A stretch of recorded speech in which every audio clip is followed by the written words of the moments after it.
gambaran aja. Gambaran, gambaran pekerjaan responden. Kedua, mengetahui gambaran dukungan keluarga responden. Yang ketiga, mengetahui gambaran tingkat depresi responden. Yang keempat, mengetahui hubungan antara pekerjaan dengan tingkat depresi. Dan yang kelima, mengetahui hubungan antara dukungan keluarga dengan tingkat depresi. Jadi dijelasin masing-masing variabel ya. Iya, Bu. Paham ya, Din? Insya Allah, Bu. Mau tanyain? Bu, saya mau tanya, tapi sebentar, Bu. Saya ambil catatannya ke bawah dulu ya, Bu. Iya, iya. Ya, untuk Ella ya, Ella. Iya, Bu. Ella gimana, lah? Iya, Bu. Rencananya kan kemarin kan tentang pembelajaran daring ya, Bu. Namun kemungkinan itu nggak urgent lagi, Bu, karena pas di fenomena di kampus kan orang udah pada masuk ya, Bu, udah. Terus saya ganti Putus-putus lah, dari Ibu atau dari Ella ya? Putus-putus, ya kedengaran. Bentar, Bu, ganti tempat dong.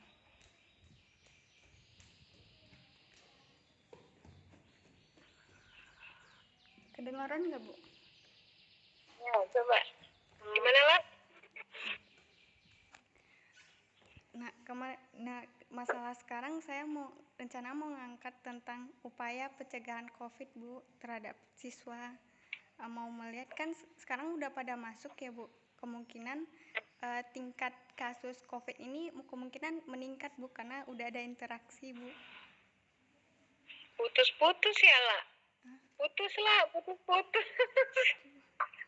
Putus-putus Ibu denger Ella. Wifi kalau menerapkan atau tidak menerapkan protokol kesehatan, paham kan langsung? Oh iya, Bu. Nah, rencana kan minggu kemarin mau survei ke tempatnya, mau wawancara ke tempatnya, Bu. Terus kata Pak Tomonya, walaupun survei minta juga surat izin dari pihak kampus. Nanti Bapak kasih waktu untuk wawancara ke siswanya.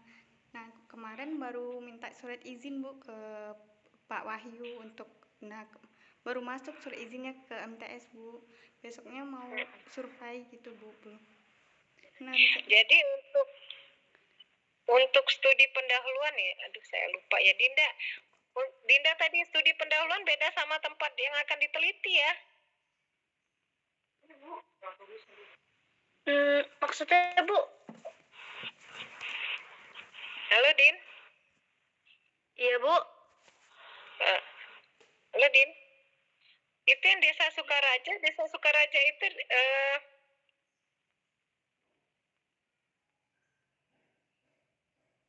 halo, Dinda. Ya. Ya, Bu.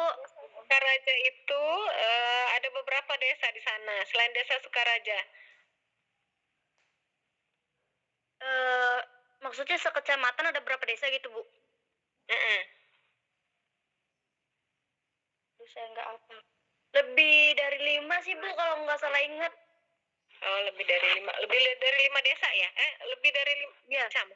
Satu kecamatan lebih dari 5 desa. Iya, kalau nggak salah ingat. Satu kecamatan lebih dari 5 desa. Ya. Satu kecamatan lebih dari 5 desa. Berarti banyak ya desanya kalau untuk satu kecamatan ya? Iya. Ya. Studi pendahuluannya di Desa Sukaraja. Kemudian nanti penelitiannya di Desa Sukaraja juga ya? Iya, Bu. Ya, nah nanti Ibu takut lupa nanti pada saat pengambilan validitas dan reliabilitas berarti ada desa lagi untuk pembanding kan ya. Jadi untuk tes kuesionernya nanti jangan ngambilnya di desa tempat penelitian ya. Tapi kemungkinan di desa lain ada juga kan remaja-remaja seusia itu? Seusia ada, Bu. Iya. Jadi tempat penelitiannya Dinda nanti di Desa Sukaraja, tapi pada saat nanti di bab 3 ada namanya instrumen penelitian kuesionernya kan harus divaliditas kan. Jadi nanti untuk validitasnya jangan ngambilnya di Desa Sukaraja karena Desa Sukarajanya untuk diteliti kan. Jadi saya maksudnya gimana Bu? Jadi di desa lain saya melakukan uji validitas. Nanti di bab 3 masih di Ibu selain desa Sukaraja ada desa lain itu aja. Ada kan ya? Ada. Nah, ya udah sampai ke situ aja yang mau Ibu tanyain. Nah, terus lanjut ke Ella. Ya, Din, ada yang mau ditanyain, Din? Jadi dari yang saya catat ya Bu, dari catatan saya gitu, bab 1 itu kan ada pendahuluan, bab 1 itu kan pendahuluan ya Bu. Panduan Ada skripsi? isinya adalah Panduan skripsi udah dikasih Bu Ningtra belum? nggak tahu Bu, saya nggak ingat. Panduan skripsi. Udah Bu. Yang isi bab 1 apa aja, bab 2 apa aja, bab 3 gitu. Udah Bu, udah dikasih Bu sama Bu Neda. Udah, nah itu nanti dipelajari panduan aja ya kalau untuk bab-bab per babnya ya. Oke Bu. Yang 5 tadi udah dicatat, Din. Untuk tujuan. Jadi Ella baca-baca dulu jurnal mengenai penerapan prokes ya. Itu kan sudah banyak ya sekarang orang yang meneliti, tinggal tempatnya aja. Jadi ini sifatnya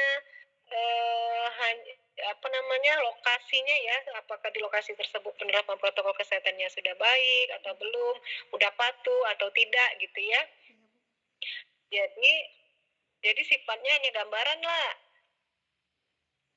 Atau mau dihubungkan pengetahuan dengan penerapan?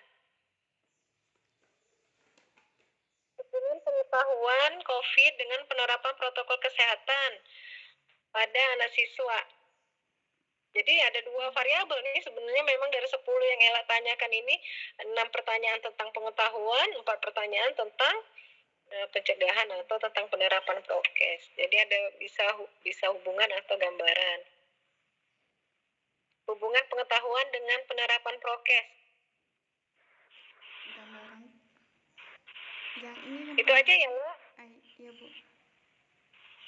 Iya lah. Iya. Gimana? Judulnya?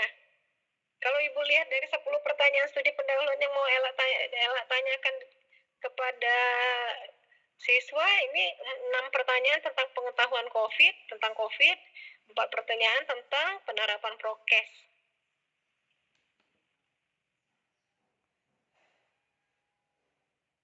Jadi judulnya hubungan pengetahuan dengan penerapan prokes. Protokol kesehatan yang M itu. Kalau yang tadi yang kalau penerapan tentang gambaran Bu, yang penerapan upaya pencegahan COVID. Kalau gambaran, Ella nggak usah tanya-tanya lagi bagaimana penularan COVID, bagaimana COVID, pokoknya tentang COVID lah, mulai dari apa itu COVID, definisi COVID, kemudian bagaimana penularan COVID, pengetahuan tentang penyakitnya.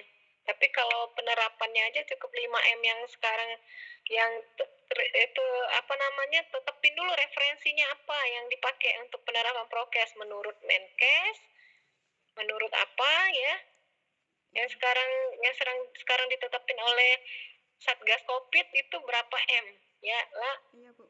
Jadi 2 saran Ibu ada 2 judul. Kalau misalnya Ella mau meneliti hubungan pengetahuan dengan penerapan prokes boleh. Atau kalau Ella hanya mau melihat gambaran penerapan prokesnya saja boleh. Yang mana yang Ella lebih prepare, yang lebih siap? Gambaran penerapan pencegahan COVID. Gambaran penerapan prokes. Katanya penerapan protokol kesehatan, bukan pencegahan COVID. Iya Bu. Sekarang kan ininya promosinya kan penerapan protokol kesehatan di mana-mana. Bukan upaya pencegahan COVID gitu. Enggak kan? Karena enggak Ella lihat upaya pencegahan COVID. Yang ada kan penerapan protokol kesehatan.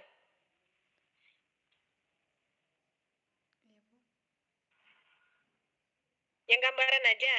Iyalah. Iya Bu, yang gambaran tentang penerapan protokol kesehatan. Ya, jadi Ella mau melihat bagaimana penerapan protokol kesehatan yang dilakukan oleh siswa di MTS yang tadi ya? Iya Bu.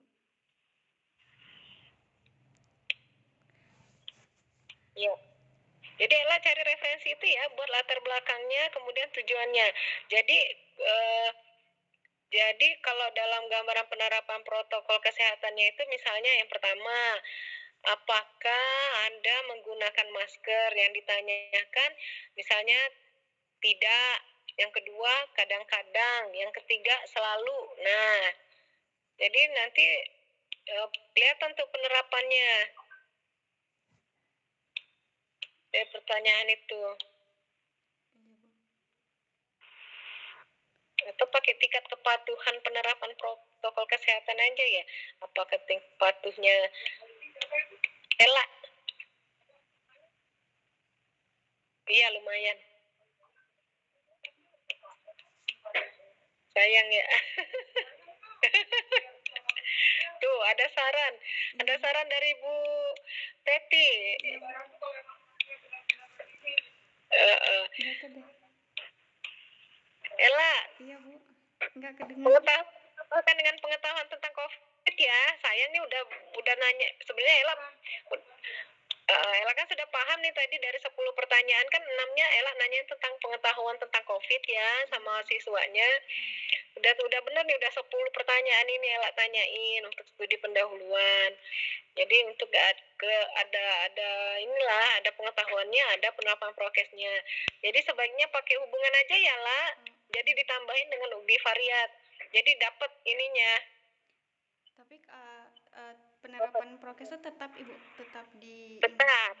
Jadi Ella ada variabel dependennya pengetahuan, variabel independennya pengetahuan tentang COVID, variabel dependennya penerapan protokol kesehatan siswa pada siswa, ya.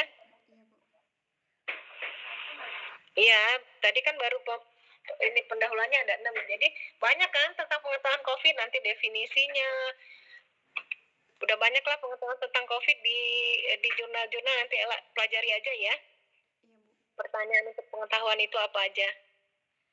Ibu aku mau nanya, kan wawancara nih Bu, untuk respondennya itu kita wawancaranya bebas Bu, misalnya untuk kelas 1 aja gitu, atau kelas 1, 5, kelas 2, 3. TTM. Kenapa Bu? Bebas siapa aja mau kelas 1, kelas 2, tapi dia memang ikut TTM, tatap muka ya lah. Iya Bu.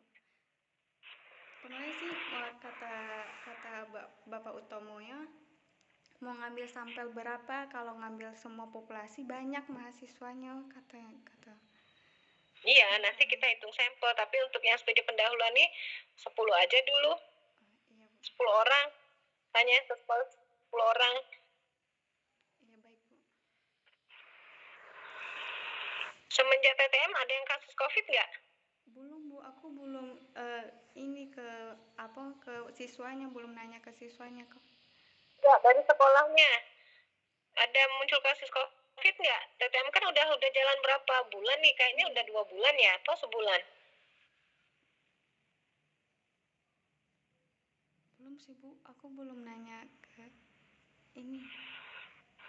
Iya, nggak apa-apa. 10 orang aja lah untuk studi pendahuluannya lah. Iya, baik Bu.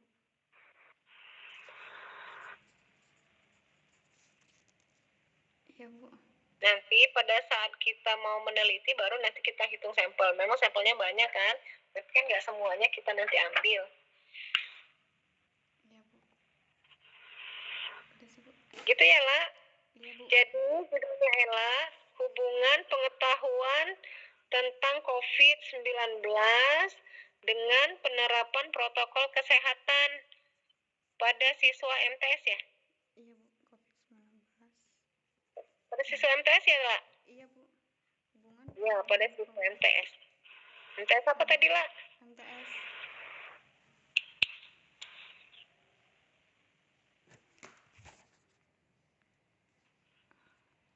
Jadi variabel Ella jadi ada 2 ya lah. Ibu ulangin lagi ya lah. Variabel independennya pengetahuan tentang COVID, variabel dependennya penerapan protokol kesehatan. Untuk tujuannya yang pertama untuk mengetahui hubungan antara pengetahuan dengan penerapan prokes ya, lah. Iya Bu. Nah, yang kedua mengetahui gambaran pengetahuan tentang COVID.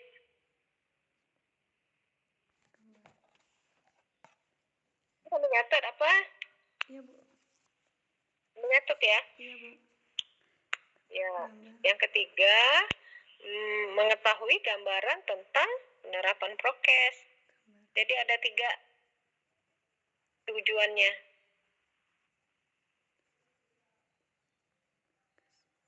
Iya Bu. Jadi tujuan penelitian Ella ada 3 ya.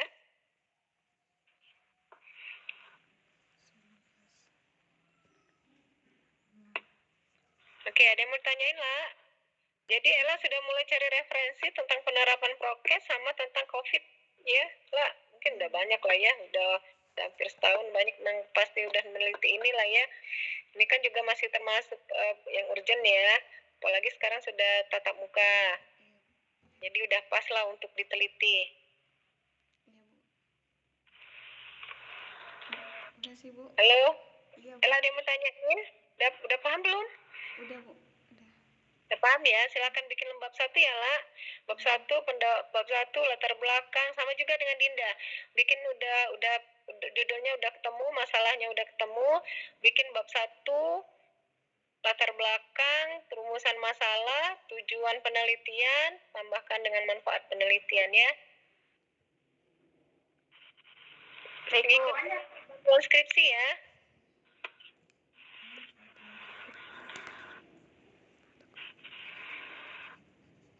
Ada pertanyaan? Ada yang mau tanyain nggak? Dinda, Ella? Dari saya enggak Bu. Belum ada. Ibu, maaf.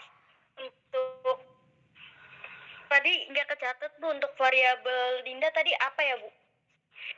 Variabel Dinda ada 3. Pekerjaan, dukungan keluarga, dan depresi. Ya. Kerjaan, dukungan keluarga, dan depresi. Yang independennya pekerjaan dan dukungan keluarga. Yang dependennya depresi.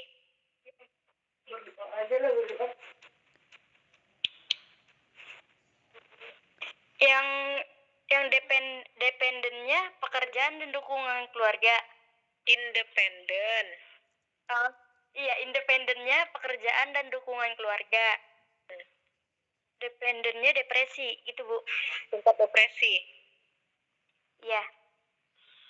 Jadi judulnya dirangkai ya tadi, hubungan antara pekerjaan dan dukungan keluarga dengan tingkat depresi ya. Iya Bu. Kalau Ella, hubungan pengetahuan tentang COVID-19 dengan penerapan protokol kesehatan.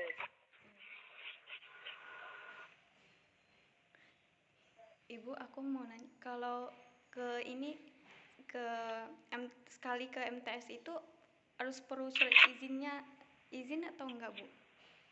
Kalau menurut Ibu, kalau cuma untuk pendahuluan sih nggak usah, tanya-tanya aja.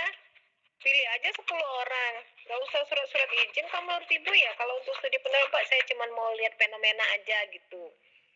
Cuma tanya-tanya aja, nggak usah disebarin. Misalnya kalau kayak Ella nih,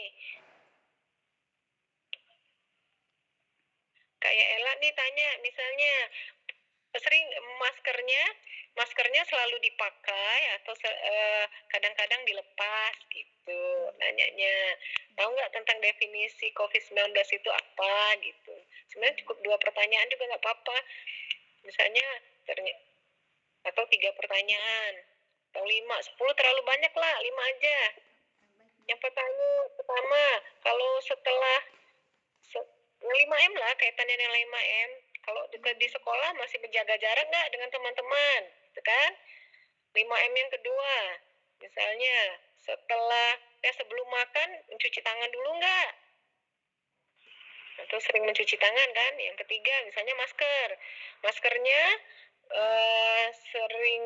selalu dipakai atau kadang-kadang dilepas misalnya. Tuh, kemudian pengetahuan COVID, misalnya tanya definisi COVID itu apa sih? Tanya aja begitu. Terus satu lagi, misalnya apa yang terkait dengan pengetahuan COVID? Ya, tadi nanya apa enggak? Cara penularan dari COVID. Ya, COVID itu menular melalui apa sih? Gitu. Iya, Bu. Tanya aja santai begitu. Jadi dari 10 orang itu yang jawab benar tuh berapa orang? Jawab pertanyaan pertama berapa orang yang benar? Dari 10 orang itu. Jawaban kedua siapa yang benar tentang pengetahuan. Yang ketiga tadi pakai maskernya itu kalau dia selalu dipakai berarti kan patuh. Kalau sering dilepas berarti tidak patuh. Yang keempat, cuci tangan. Kalau dia, saya selalu cuci tangan sebelum makan atau dari bepergian atau dari mana-mana. Berarti dia patuh, selalu cuci tangan. Yang kelima, misalnya tadi nanya jaga jarak ya kalau di ketemu teman-teman di sekolahnya masih menjaga jarak nggak gitu kan? Atau santai aja duduk berdekatan, jaraknya kalau 5M kan ada jarak kan, jaraknya berapa meter kira-kira? Menjaga jaraknya. Nah, jaga jaraknya jarak 1 meter atau kurang dari 1 meter gitu. Nanti lihat lagi ya di referensi yang dimaksud dengan menjaga jarak itu apa. Nah, jadi 5 pertanyaan itu aja lah. Baik, Bu. Ibu kecepatan ya ngomongnya ya? Iya, udah direkam, Bu. Dia. Ya. Jadi dari 5 pertanyaan itu dari 10 orang kan kayak tadi, jadi Ella bisa menguraikan pada saat studi pendahuluan. Dari 10 orang, 8 orang mengatakan selalu memakai masker. Yang 2 orangnya sering melepas masker. Berarti kan kelihatan tuh, berarti 80% patuh, 2% itu. Kemudian misalnya mungkin yang sering cuci tangan hanya 2 orang, malah kebalikannya. Yang 8 orang kadang lupa gitu. Jadi dari 10 orang dilihat sebaran dari 5 pertanyaan itu dia jawabnya apa ya? Iya, Bu. Baik, Bu. Kalau Ella tanya apa sih definisi COVID? Menurut kamu COVID-19 itu apa? Nah, kalau jawabannya benar mengenai mendefinisikan COVID, berarti dari 10 orang siswa, misalnya 2 orang masih salah mendefinisikan tentang COVID-19. Terus yang 8-nya benar atau 8-nya salah, 2-nya benar gitu ya. Itu ya lah, tanyanya 5 aja jangan 10. Iya, Banyak kan? Ya, makasih banyak ya, Bu. Iya. Ada lagi yang mau ditanyain? Ibu mau tanya untuk penelitian saya itu jadi penelitian kualitatif atau kuantitatif ya, Bu? Nah, Dinda, belajar. Jadi referensi apa yang dimaksud dengan ini penelitian kuantitatif dan penelitian kualitatif ya? Ibu nggak mau tak jawab. Cari referensi tentang penelitian dengan desain penelitian dengan metode penelitian kuantitatif atau kualitatif. Dinda deskripsikan sendiri. Yang judul tadi termasuk kuantitatif apa kualitatif? Sebelum ya, Bu. Ibu nanya waktu ujian ya. Kalau itu salah nanti waktu pertemuan minggu depan Ibu tanya ya Dinda. Kebalikan ya, Ibu yang nanya bukan Dinda yang nanya. tadi udah cari sih Bu di Google pengertian kualitatif sama kuantitatif tapi bingung jadi jangan saya masuknya kemana? Kan udah ikut ini biostatistik, udah ikut mata kuliah metodologi penelitian, materinya Bu Nedra kan? Ayo dibaca lagi PPT. Iya, Bu. Iya, nanti saya cari PPT-nya, Bu. Nanti Ibu yang nanya lagi di sidangnya, pertanyaan Dinda Ibu yang nanya. Ya Allah, Ibu. Gimana sih? Udah bimbingan nggak bisa bedain penelitian kuantitatif dan kualitatif. Dinda belajar lagi ya, baca-baca lagi ya, Din. Iya, Bu. Nah itu saya kan sudah tahu kan judulnya. Jadi Dinda ini sendiri.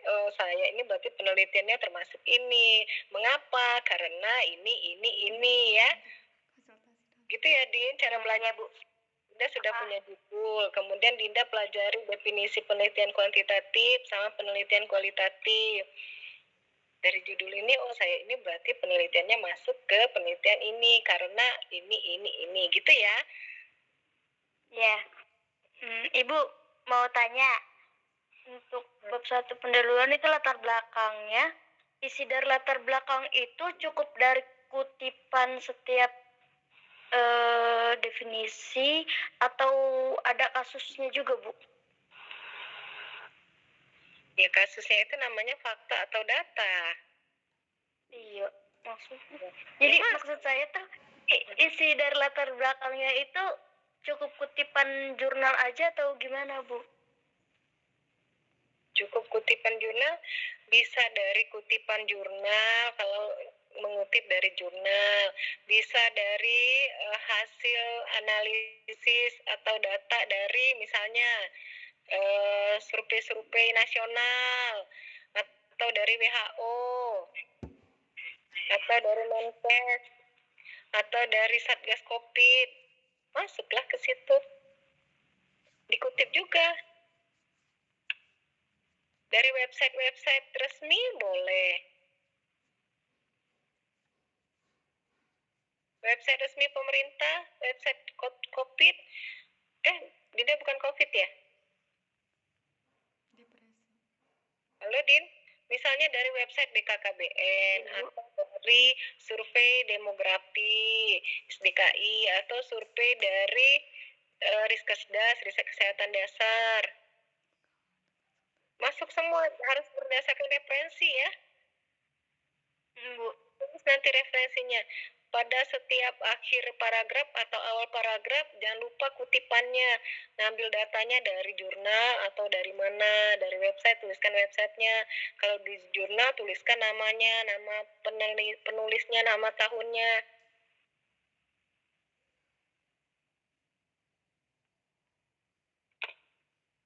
Ini nggak pada on cam sih, jadi ibu kayak ngomong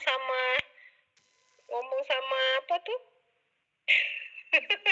Ngomong sama handphone. Orangnya nggak ada, suaranya doang. Gitu ya, dipelajari lagi.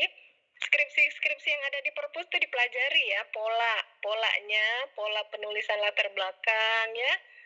Dilihat punya kakak tingkatnya ya.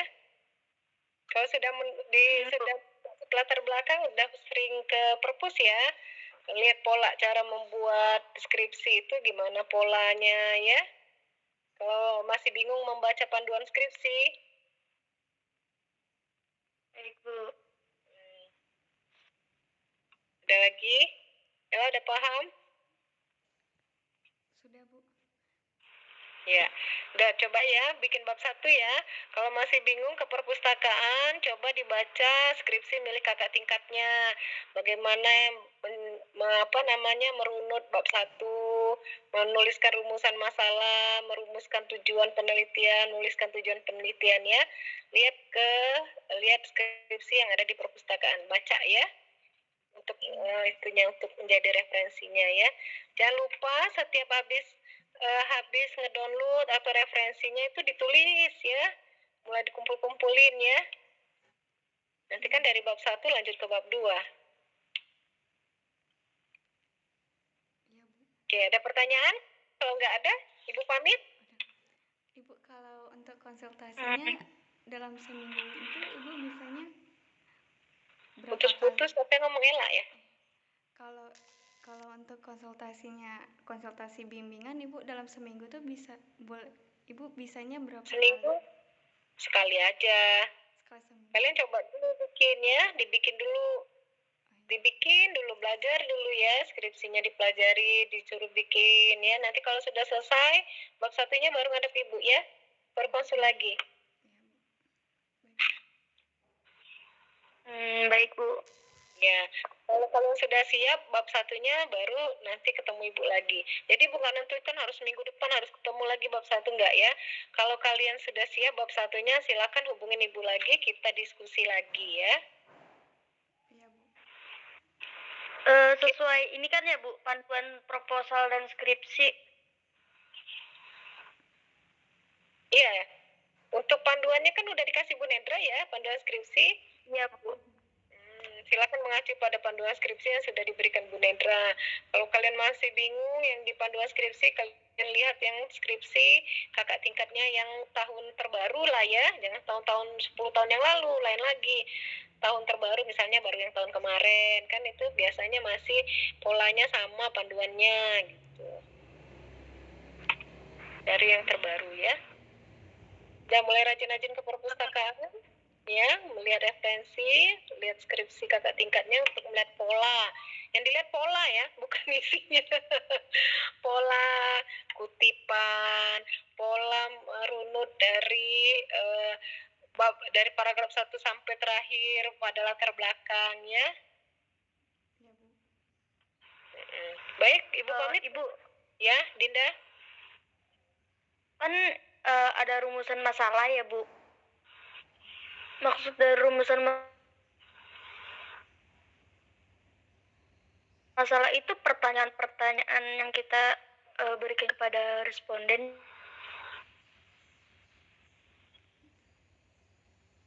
Gimana, Dinda? Halo? Putus-putus.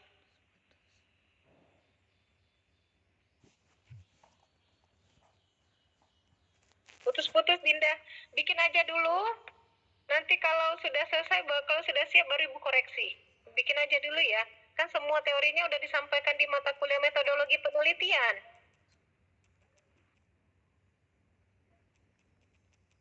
Iya, Bu. Halo? Baik, Bu. Iya, Bu. Yang ditanyakan itu kan sudah dipelajari semua di mata kuliah metodologi penelitian. Kalau Dinda masih bingung berarti belajarnya masih kurang ya. Jadi belajar lagi ya, Din. Sekarang sudah praktek bikin bab 1. Kalau masih bingung lagi, lihat skripsi kakak tingkatnya ya. Cara membuatnya gimana. Baik, Ibu pamit ya. Ibu rasa udah cukup. Silakan bikin bab 1.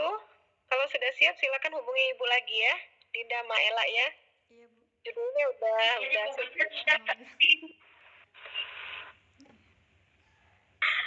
Baik, Bu. Terima kasih. Ibu pamit ya. Iya, Bu. Mohon Makasih maaf banyak, dan Bu. batin ya. Terima kasih, Bu. Maaf. Iya. Assalamualaikum. Waalaikumsalam. Salam. Ella. Alhamdulillah. Di ACC. Alhamdulillah. Lu ngerekam. Lu ngerekam dari kapan dah? Tadi yang pas ibunya nyebutin tujuan gua, lu udah ngerekam belum? Kayaknya ngerekam deh. Pas ibunya disuruh ngerekam, coba rekam aja, jangan nyatet. Itu gue langsung ngerekam. Kirim ke gua lah. Kirim ke tadi tuh gua